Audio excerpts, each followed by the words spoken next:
ह्या मराठी सिनेमाचे निर्माते रवींद्र पाठक यांची नुकतीच एक व्हिडिओ क्लिप बघितली। त्यांनी समर्थ नावाचा सिनेमा 14 का 15 ऑगस्टला काहीतरी प्रदर्शित केला आहे आणि चित्रपटगृह चालकांनी त्यांना 1 ते 1:30 अशी काहीतरी दुपारी शोची वेळ दिलेली आहे। तेव्हापासून ते चित्रपट दाखवत आहेत। 1 ते 1:30 ही खरं वेळ चित्रपट बघण्याची किंवा अशी नसती, तरीसुद्धा त्यांनी ती स्वीकारली आहे।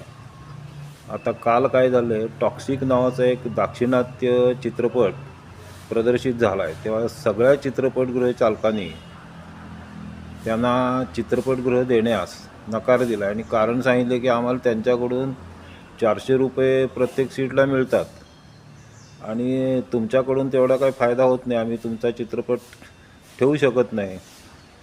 तेव्हा राजकारणासाठी मराठी माणूस, मराठी भाषा याचा जे कोण पाठपुरावा करणारे नेते, सामाजिक कार्यकर्ते आहेत, त्यांनी या गोष्टीचा विचार केला पाहिजे।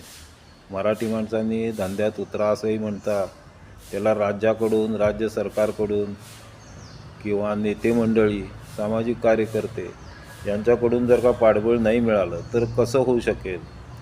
मराठीतली काही माणसं, सयाजी शिंदे, त्याच्यानंतर सचिन खेडेकर, हे बरेच आपले स्टार दक्षिणेत काम करत आहेत। त्यांनीसुद्धा या दृष्टीने प्रयत्न केले पाहिजेत। त्यांना आत्ता जी काय प्रसिद्धी किंवा मिळालेली आहे संधी, ती मराठी असल्यामुळेच मिळालेली आहे। संजय दत्तसुद्धा मराठीत आता म्हणजे महाराष्ट्रातलाच आहे, त्यांनीसुद्धा प्रयत्न केला पाहिजे। नुसतं मराठी म्हणून काय होणार आहे। चॅनल आणि विचार आवडले तर सबस्क्राईब करा, लाईक करा, शेअर करा आणि मराठी माणसाचे हात बळकट करा।